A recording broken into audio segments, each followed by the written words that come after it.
Way to go. Everybody came for us, so that's why ain't no quick, no days off. Way to go. Why you all the time on me? I'm a king, I'm obsessed by the label. Way to go. They say I'm different.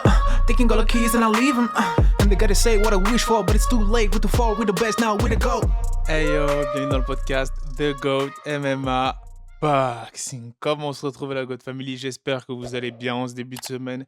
Alors, cette semaine, ça sera potentiellement la seule vidéo podcast parce que là, on est en Fight Week, semaine de Fight Week. Et qui dit Fight Week dit beaucoup d'interviews. Donc là, on va être assez rapide parce qu'on a d'autres choses à enchaîner juste après. C'est une vidéo très rapide pour quand même mentionner l'UFC Paris de ce week-end. Karl, comment ça va? Ça va très bien, écoute, je suis très excité à l'idée de ce premier UFC en France, dans la plus grande ville française, Paris, la plus prestigieuse, logique. Ça va pas plaire aux Marseillais, ça. Non, mais c'est un fait, les gars, désolé. Et voilà, non, on est pressé, voilà, malgré, on va en parler, des 2-3 petits problèmes qu'il y a eu sur la carte, on est quand même bien excité.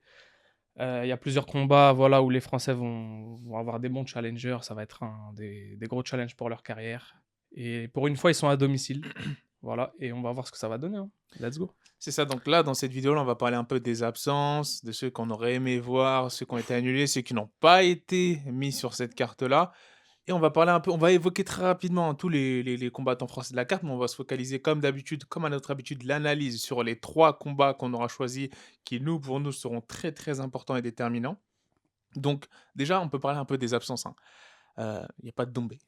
Donc Doumbé qui devait combattre, finalement, combat annulé. Ouais. Ça, c'est la première grosse déception. Exactement. J'ai envie de dire deuxième déception pour moi, mais après ça on le savait de base, c'est pas de Abdouragimov. Alors, pas d'Abdoul, pour moi, ça, c'est un scandale. Je ne cesserai de le dire. Je ne sais pas ce qui se passe. Pour moi, c'est un mystère. Je ne comprends pas. L'UFC, qu'est-ce qui se passe? Surtout qu'on aurait pu se dire, tu vois, Avec pourquoi toutes les pas du coup qu'ils annulations. reviennent avec l'annulation de Doumbé. Ouais. Mais non, toujours pas d'Abdouragimov. On est content, il y a eu des annulations, mais bon, au moins on est content. Surprise, signature du Jaguar, d'un des Jaguars, William Gomis. Donc là, c'est super intéressant parce que il était censé combattre sur la carte de juste avant, c'est-à-dire de vendredi d'Ares 8. Ouais. Et là, contre toute attente, il signe et affronte le néerlandais Jarno Herrens, si je me trompe C'est ça, pas. Jarno Herrens, exactement. Donc, Jarno Herrens qui est sur Fight Matrix, si on regarde, il est classé 185e, pendant que sur Fight Matrix, actuellement, il est classé 126e, William Gomis, si je ne me trompe pas. C'est ça. Donc plutôt Le bien classé. 126e contre le 185e. Ouais, donc ça va, c'est un bon, Ouais. belle C'est un opposition. bon premier combat. Ouais, une très Surtout, sachant, voilà, c'est important de le souligner, c'est un short notice. Exactement. Donc c'est pas mal. Ça va être, je pense, un bon premier challenge pour lui à l'UFC. Mais j'ai l'impression que William Gomis, je pense que lui il pourra le confirmer, ces derniers combats, c'était presque que des short notice. C'est-à-dire que il y en a beaucoup qui ont critiqué, et notamment toi aussi, tu avais critiqué, comme beaucoup, sa performance aux dernières Ares. Pour moi, au dernier Ares, il a gagné facile au lama. Ouais. Mais voilà, je l'ai trouvé un peu sloppy. En fait, pour moi, il aurait pu finir KO au premier round. En gros, c'est ça que je veux dire. Tu vois bien sûr, après, c'est facile de parler. Ouais. Il peut finir premier round au KO facile et tout. Non, après, c'est pas non plus. C'est pas ça la vraie vie. Tu vois, c'est pas aussi simple. Mais ouais, j'ai trouvé qu'il aurait pu être plus propre. Juste plus propre dans son combat, dans son striking. Mais à part ça, rien à dire. Domination totale. Il s'est amusé pendant le combat. Il a montré des beaux gestes, tu vois. Mais je pense qu'il pouvait mieux faire. Moi, je pense qu'il pouvait mieux faire. Largement. Je sais pas ce que t'en penses. Nous, on n'est pas trop d'accord là-dessus, peut-être, mais... moi, je pense qu'il a fait déjà une très belle performance, contrairement à ce que beaucoup pensent. Et en vue ses combats un peu précédents à l'UAE Warriors et autres, c'est quelqu'un qui est même, on va dire en short notice, il performe.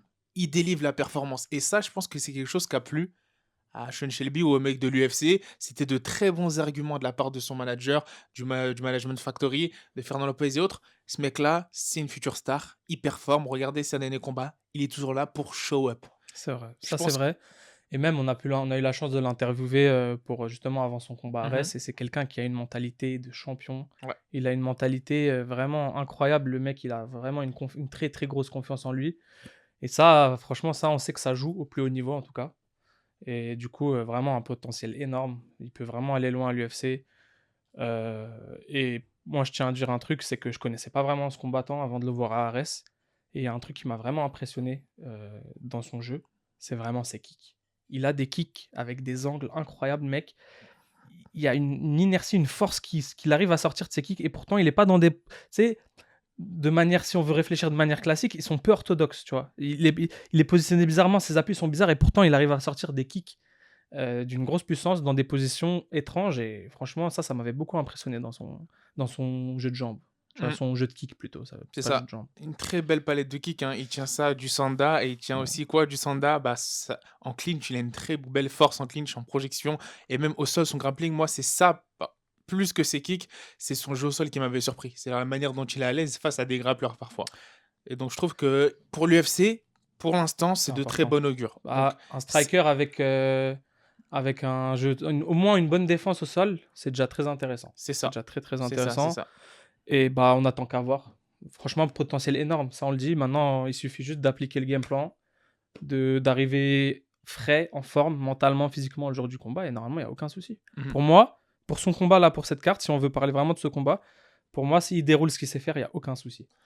Ouais, non, pour moi, il n'y aura aucun souci. Je pense qu'il va même, il va terminer ce combat-là. Donc moi, j'ai de très grosses attentes pour William Gomis. En tout cas, c'est ce qu'on lui souhaite. C'est ce qu'on lui souhaite. Faut qu'il tape dès le début dans l'œil du pouvoir exécutif de l'UFC. Hein. S'il tape déjà... Des fans, de trucs. Ouais, non, vraiment, du très gros star power.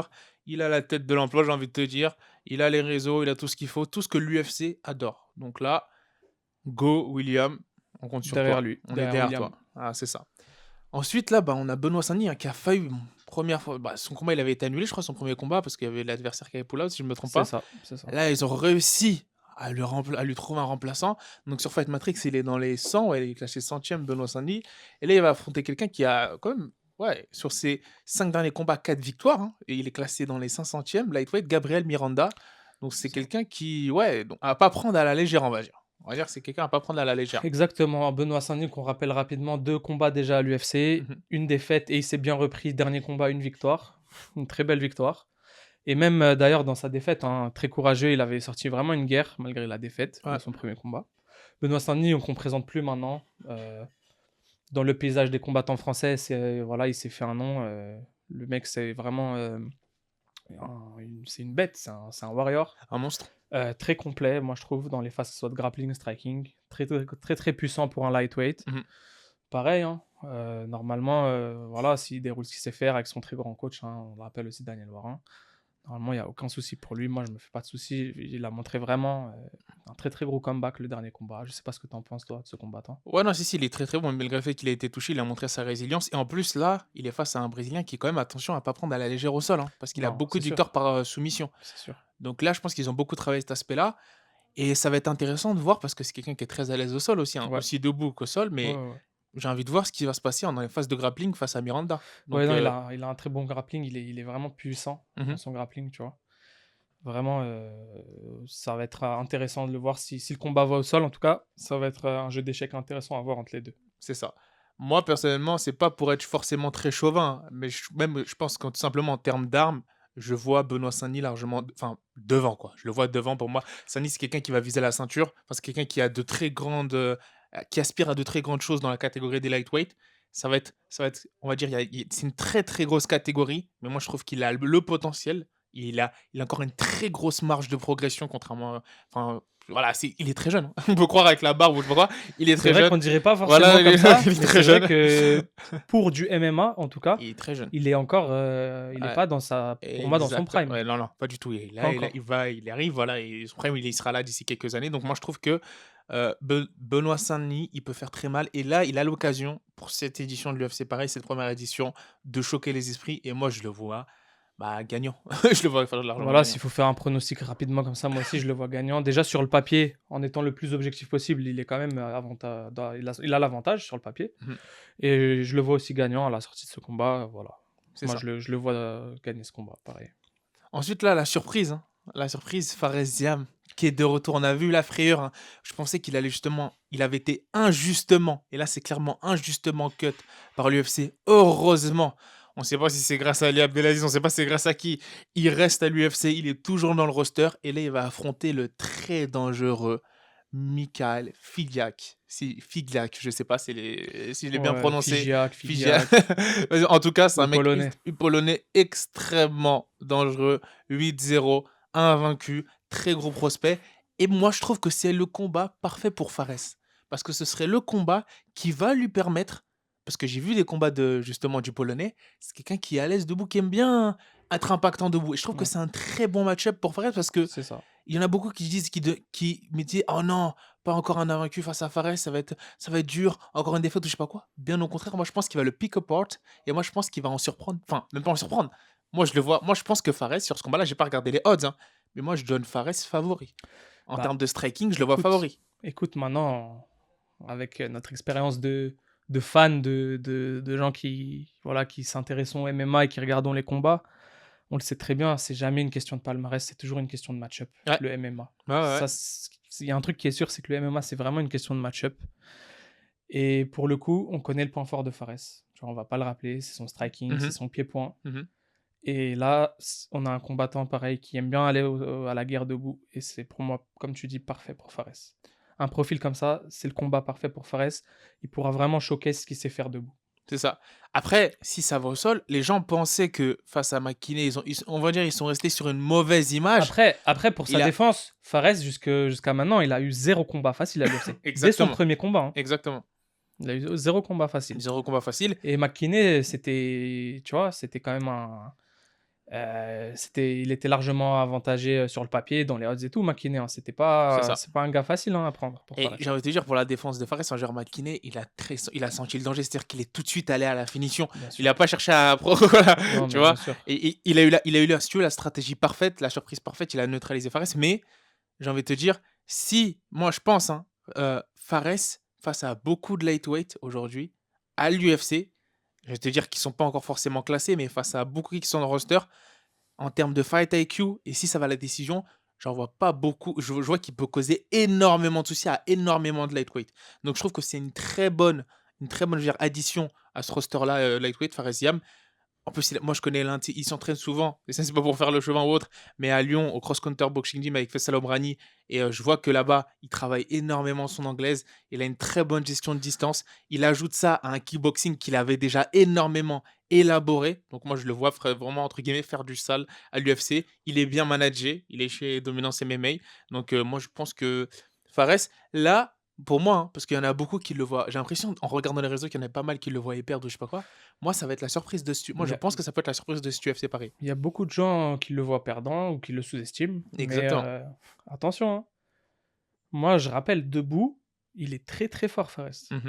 Il a une très belle boxe, comme tu dis, très belle, chirurgicale sa boxe, très, très bonne précision, un bras rapide. Franchement, attention, les gars. Dormez pas sur Fares. Hein. Don't sleep on him. Don't sleep on him, comme disaient les Américains. Et je pense que, voilà, là, c'était un petit peu... On a évoqué un peu les combats des Français avant les gros combats, entre guillemets. Et là, c'est marrant parce que le placement d'un des gros combats qu'on va évoquer, c'est Nassourdine-Imavov, Joachim Buckley, qui est dans les prélims. À notre grande surprise, après ses grosses performances jusqu'ici à l'UFC dans sa catégorie, Nassour, il est mis en undercard. Peut-être que c'est pour avoir beaucoup d'espace entre ce combat-là et le combat de Cyril Gane, parce que je pense que ça sera coaché par Fernand je pense que c'est clans et Sarfati et autres. Sinon, moi, je vois pas d'autre explication. Je sais pas toi. On rappelle, hein, il est invaincu à l'UFC. Il a un run incroyable chez les middleweight. Il a un run incroyable. Il devait combattre Gastelum. Combat annulé, finalement il a combattu Shabazian, pareil, il l'a dominé.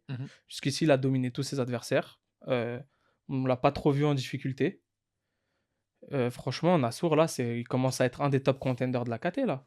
Donc bon, moi je pense que l'explication, c'est ce que tu as dit, hein, c'est que il voulait quand même pas le mettre directement avant Cyril Gane pour des raisons logistiques et d'organisation de la team du MMA Factory. Mais en tout cas, voilà, c'est le dernier match avant la main card et on est vraiment pressé pour le coup parce que c'est face au dangereux Buckley. Et est-ce que tu as une première... Tu veux que je me lance ou tu as une première analyse? Je te laisse commencer. Alors moi, il faut savoir que Nassourdine-Imavov, c'est un combattant que j'affectionne particulièrement, les gars, de sniper.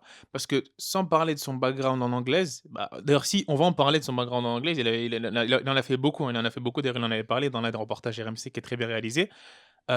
moi, c'est quelque chose que j'apprécie énormément l'anglaise et c'est quelque chose qu'il arrive à implémenter parfaitement dans son jeu MMA dans la cage, face à Ian Heinisch ou face à d'autres.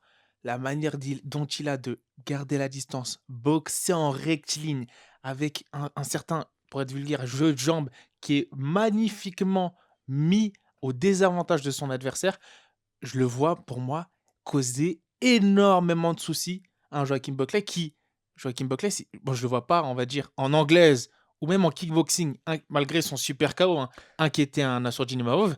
Et il lui reste quoi? La lutte. Et là encore, en lutte, Imavov, c'est un monstre. Donc, je sais pas ce que toi t'en penses. Pour moi, alors, c'est simple. Rapidement, pour moi, Imavov, c'est le combattant le plus complet.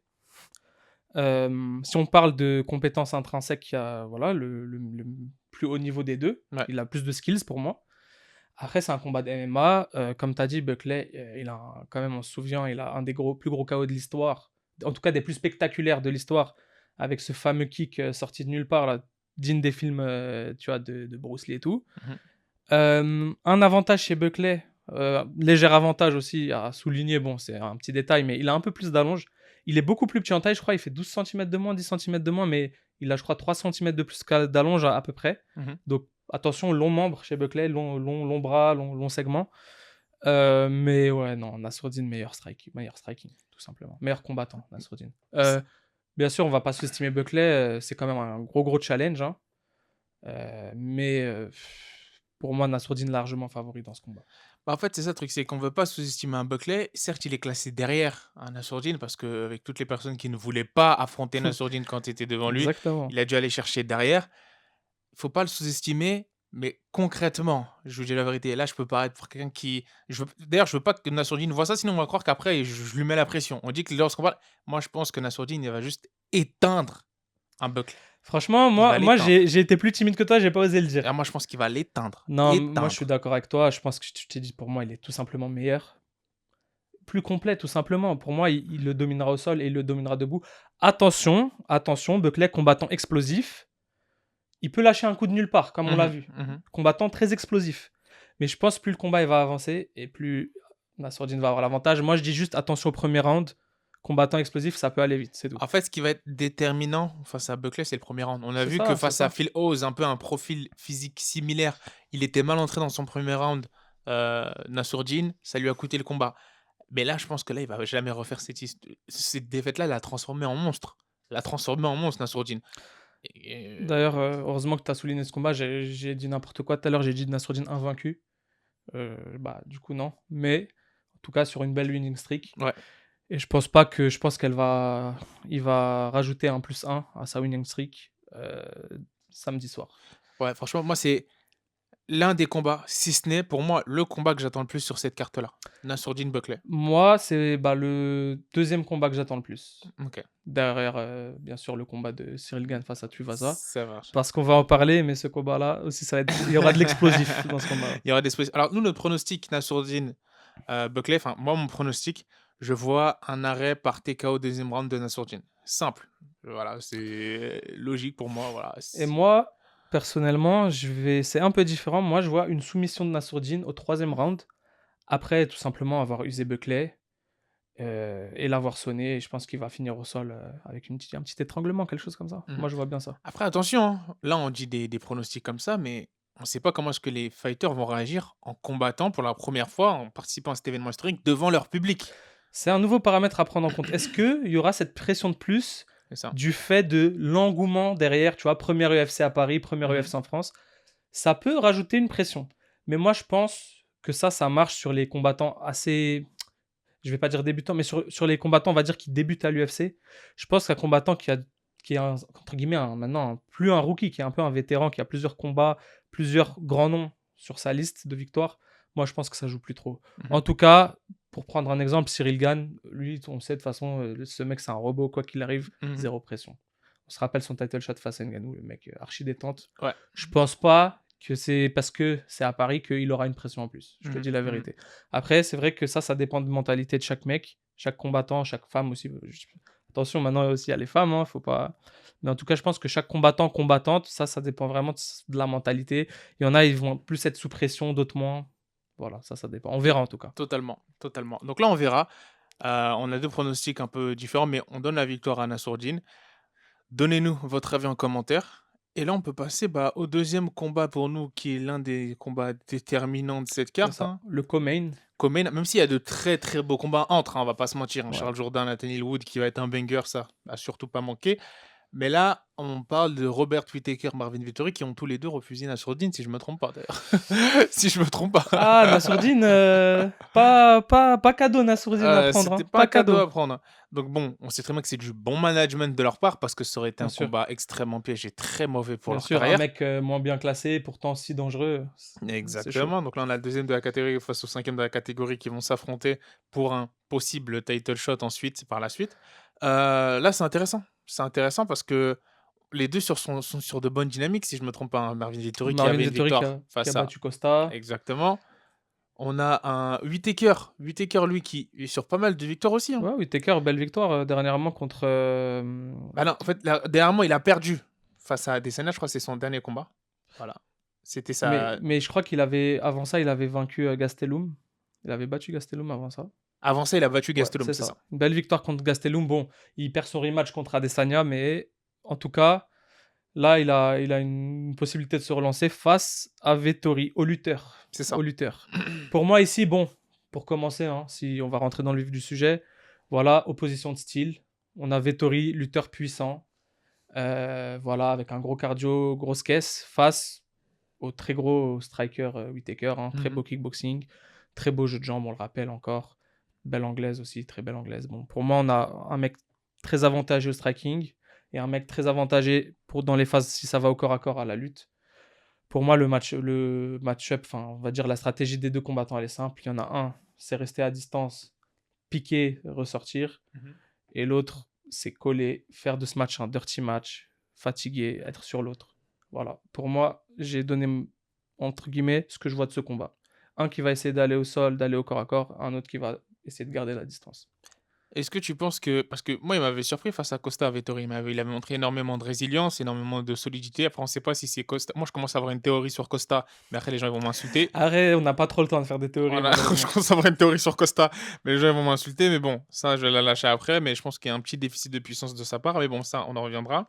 Après, Marvin Vettori, est-ce que tu penses que là, il va réussir, entre guillemets, à passer la foudre Bobby Knuckle en termes de coups encaissés, en termes de puissance de frappe? Est-ce que tu penses qu'il va réussir à passer cette foudre et à out-wrestle, entre guillemets, un Bobby Knuckle?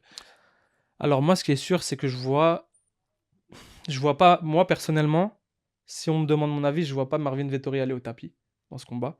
Je pense qu'il va se manger quand même des coups. Ce serait étonnant que en je sais pas combien de mois il ait développé le head movement de Mohamed Ali et que ça y est, on puisse plus le toucher.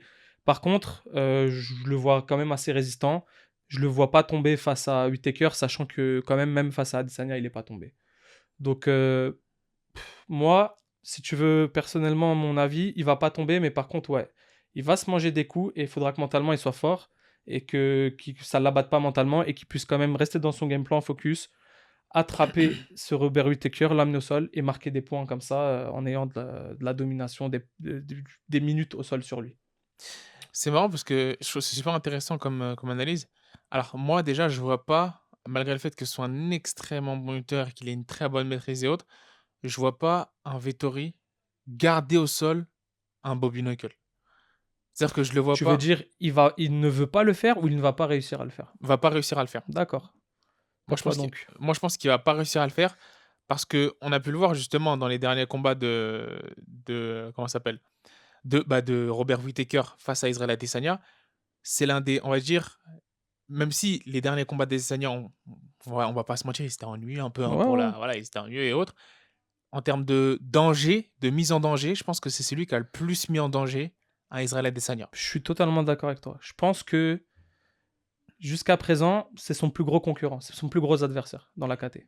Et là, l'opportunité qu'il a, je pense qu'il va vraiment pas prendre de risques. Il va vraiment être dans une gestion de la distance impec. Il sait que, justement, il connaît voilà, il sait qu'il va pas venir pour boxer, Vettori.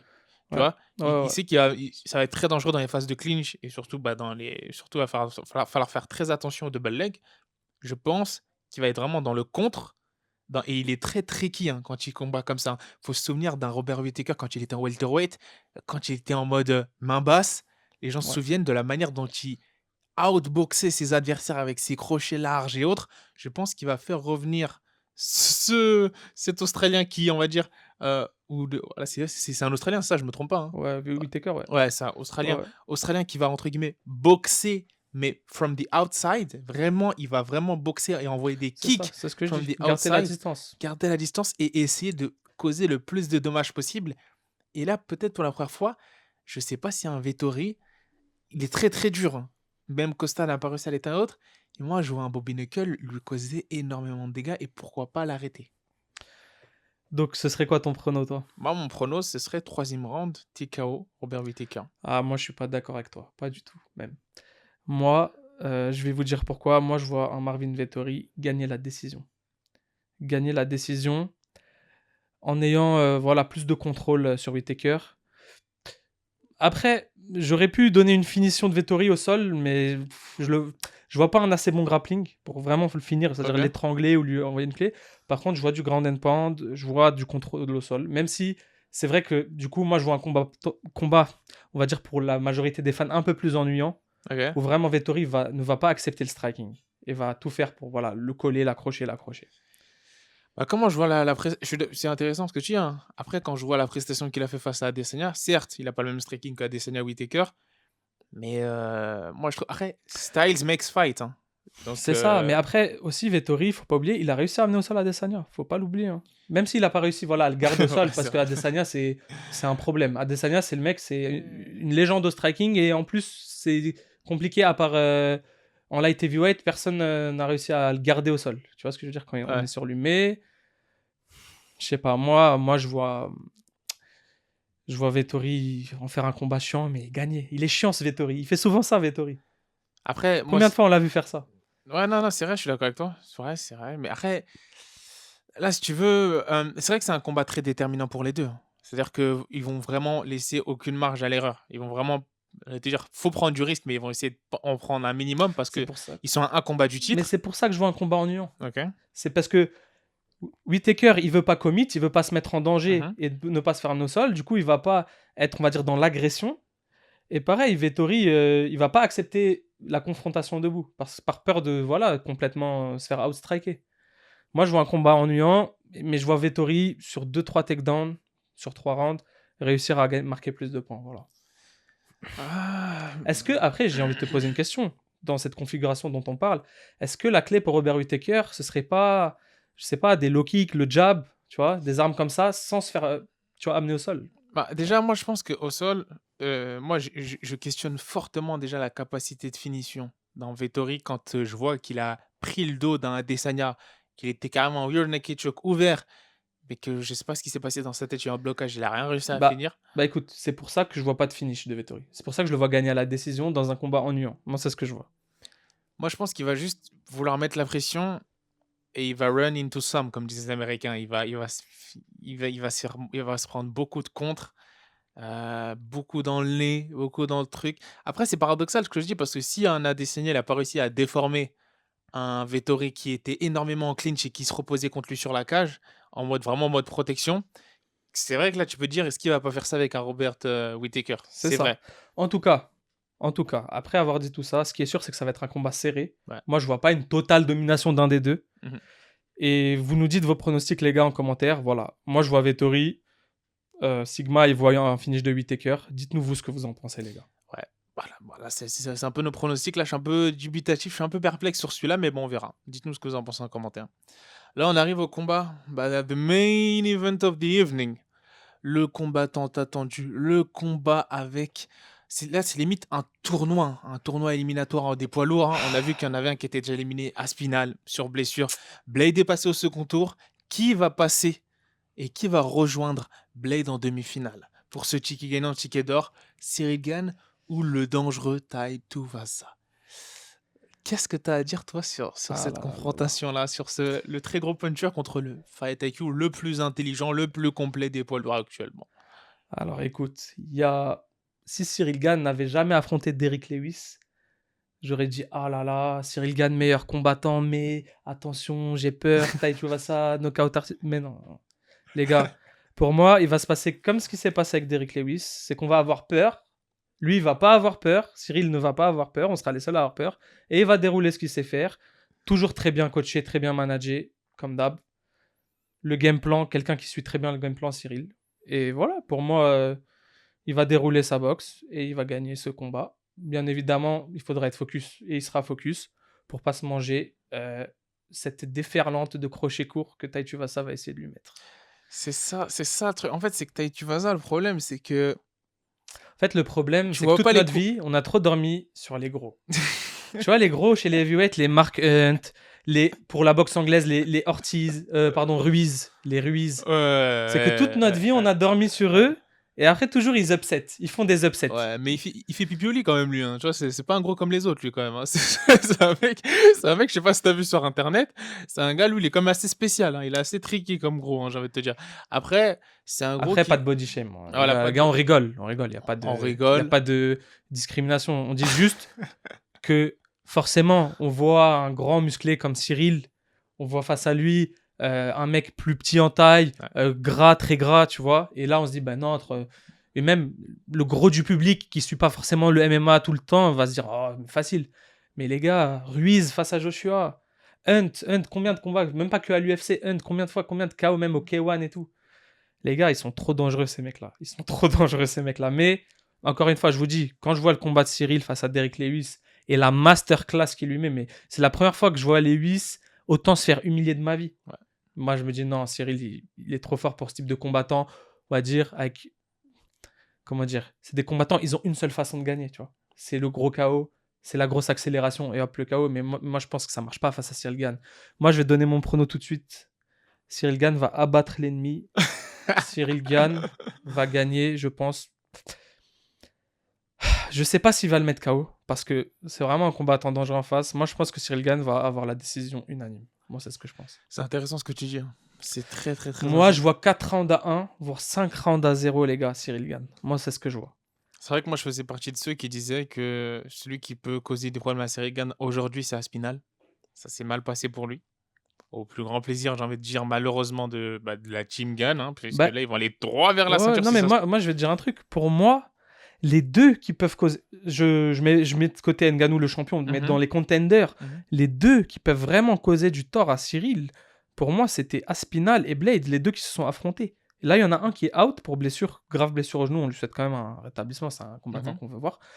Mais pour moi, aujourd'hui, Curtis Blade, le lutteur, qui a beaucoup amélioré son anglaise, mais qui reste quand même un mec très très dangereux en lutte, pour moi, c'est lui qui pourrait faire peur à un mec comme Cyril Gane. Okay. On l'a vu que c'est la lutte son point faible, on l'a vu face à Ngannou, c'est grâce à la lutte qu'Ngannou gagne. Pour moi, tu vois ça, non. Ce match-up est bon pour Cyril, c'est ça que je veux dire. Ce match-up est très bon pour Cyril. Ce match-up est vraiment, on va indéniablement très très bon pour Cyril Gane, et c'est d'ailleurs la première impression que j'ai eue comme toi, lorsque j'ai vu que ça avait été booké. Tai Tuivasa, le truc qui me fait aller dans ton sens, c'est qui... Alors attends, on va aller voir tout de suite. Dans son il a battu les deux ont battu Derrick Lewis, en tout cas. Les deux ont battu Derrick Lewis. Les deux ont battu Derrick Lewis. Et ça, c'est intéressant de noter quand même que Tai Tuivasa, il bat Derrick Lewis. Ça, c'est important à noter. Mais c'est ça maintenant. Après, tu vois, c'est quelqu'un qui gagne beaucoup par punch, par KO et tout, premièrement. Oui. Mais lorsque ça va ensuite... En fait, il a pas affronté ses Next Generation Fighters. C'est ça. Il a pas affronté Curtis Blade. Il a pas affronté Ngannou. Il a pas affronté Miocic. En fait, si on veut, c'est le premier gros combat où il entre vraiment... Allez, le deuxième, après Derrick Lewis, où il entre vraiment dans le top 5. Et là, il a... Voilà, un fighter, il a jamais affronté ça, Tai Tuivasa. C'est ça. Derrick Lewis, ok, c'est son premier gros test, il le passe. Mais c'est quoi Derrick Lewis ? C'est un clone. En fait, les deux, c'est les mêmes combattants. À l'inverse que Derrick Lewis, c'est souvent sur un one-punch knockout qu'il gagne. Alors que Tai Tuivasa, c'est sur un enchaînement de 3-4 coups. Mais c'est pas pareil. Là, en face de lui, il a un mec qui se déplace comme un lightweight, qui a un nombre de coups fulgurants dans son arsenal. Non. Pour moi, la marche est trop élevée pour Tai Tuivasa. Je pense que c'est vraiment une question de match-up là, où là, il tombe vraiment face à un mec trop technique pour lui. Je pense que face à Tambourine Spinal, ça aurait été la même histoire pour lui. Il serait tombé face à un mec trop technique. Voilà, c'est ça que je veux dire. Bah là, moi, je ne peux que aller. Là, t'as tout dit, j'ai envie de te dire. Est-ce que je dois lâcher une analyse? Je peux qu'aller dans ton sens et j'ajouterais même, moi, à l'inverse, par contre, moi, je vois pas le combat aller à la décision. C'est-à-dire que là, Ouais. moi, je vois un Gane. Alors, je sais pas si t'avais Un dit peu comme décision. face à Derrick Lewis. Ouais, moi, j'ai Ouais, dit décision unanime. ok. Mais après, Moi, je vois exactement face à Derrick Lewis. Après, ce sont deux combattants différents. Mais attention à pas se faire toucher parce que, bien sûr, Tai Tuivasa, il peut gâcher la soirée. bien évidemment, ça, on va On pas le est chez les répéter. lourds. On va pas le répéter. Bien évidemment, attention, Tai Tuivasa, gros knockout artiste. Très, Ouais. très gros knockout Il artiste. vient pour gâcher la soirée. Donc, c'est le bon gamin contre le mauvais gamin, le mauvais garçon. C'est ça. Et Le buveur de bière de... Eh gros, si Tai Tuivasa il gagne et boit la bière là dans une chaussure comme ça, ce sera, je crois, le plus grand manque de respect qu'on ait jamais vu de la KT poids lourd à l'UFC. S'il gâche la soirée comme ça, non, c'est trop. Ouais, Je veux pas voir ça. Ce serait une fin de soirée cauchemardesque. Ce serait une fin de soirée cauchemardesque. Non, on préfère ne pas y penser. Mais moi, je vois un Cyril Gane, un bon gamin, bien sûr, contrôlé de bout en bout, Bien sûr. avec quelques frayeurs, mais je le vois, moi, le terminer. Hein. Je te dis, ça va être le spectacle. Moi, je sais même pas s'il peut tenir 5 minutes face à Gane. En fait, tout va ça quand il va entrer dans cette, on va dire, dans cette matrice, tu vois, dans ce nouveau périmètre de Gane, tu vois, dans cette extension du territoire, pour ceux qui ont la référence, de Cyril Gane. Je pense que là, il va vraiment découvrir un nouveau monde face à un poids lourd qui est aussi mobile, aussi anticipant vis-à-vis des coups de son adversaire, des déplacements. Il va avoir le jeu de jambes, il va avoir la pliométrie basse, il va avoir plein de choses. Dans son cerveau, ça va faire boum boum, trop de signaux. Et je pense que ça va être trop. Et moi, je vois un arrêt au premier round de Cyril Gane. Ah, t'es chaud, toi. Moi, je vois un KO, TKO premier round de Cyril Gane. Ah ouais. Que moi, même pas un round de chauffe. Non, moi, en fait, je vois un Cyril Gane choquer le monde. Je vois un Cyril Gane dire, c'est moi le patron. La ceinture, elle est pour moi. Et je vois un Cyril Gane envoyer un gros message à Ngannou. Et je sais pas si Ngannou va répondre à cette moi, je suis pas d'accord avec toi sur le fait qu'il gagne au premier round, tout simplement parce que pour moi, ce serait prendre trop de risques inutilement. Pour moi, comme il sait qu'il a l'avantage, surtout sur la durée du combat, je vois pas en fait. Je dis pas qu'il peut pas, je dis mais je le vois pas prendre ce risque d'aller le chercher premier round KO. Tu vois ce que je veux dire? Ouais, non, mais moi, c'est vraiment un risque de faire ça. Moi, je pense que 3 minutes dans la cage avec un bon gamin, je pense que c'est suffisant. 3 minutes, tu sais que 3 minutes, c'est long en vrai. On se rend pas compte. On pense que. Je suis d'accord avec toi, hein. Plusieurs rounds. Mais tu sais que 3 minutes entre guillemets, dans un combat, pour certains, ça passe vite. Mais 3 minutes avec un killer. Moi, je te parle de 3 minutes avec un killer qui analyse chaque mouvement, qui décode chaque mouvement. La première minute, déjà, que ce soit pour Fernand Sarfati ou le coin de Gane, ils auront emmagasiné beaucoup d'informations au bout d'une minute. Tu comprends ce que je veux dire? Je comprends, mais. Après... mais pourquoi aller prendre ce risque, sachant qu'on peut marquer des points, scorer des points, gagner les rounds? Pourquoi aller prendre ce risque? Parce que Cyril Gane en a besoin. Cyril Gane, il a besoin de ses KO. Cyril Gane, il a besoin de montrer ce qu'il peut faire. Mais pourquoi pas le mettre comme face à Lewis au 3 ou au 4? Non, moi, je pense que le meilleur pour Cyril Gane, la stratégie, moi, je pense. Après, c'est quelque chose à laquelle, justement, là, c'est une très bonne question. Pourquoi ne pas le mettre au 3 ou 4? L'effet de surprise. Est-ce que tout va ça s'attend à un Cyril Gane agressif dès le premier round? Non, moi, je pense que je m'attends à l'inverse. Je pense que le monde s'attend à l'inverse. Exactement. Maintenant, imagine, dès le premier round, tu vois un Cyril Gane qui qui fait pleuvoir des coudes et des genoux de partout. Pour moi, il se mettra en danger bêtement. C'est là où on n'est pas d'accord. Les gars, dites-nous, ça c'est le débat important de cette vidéo. Moi, je pense qu'il va mettre en danger un Tai Tuivasa dès le premier round. Là, tu vois, c'est intéressant ce que tu dis. Hein.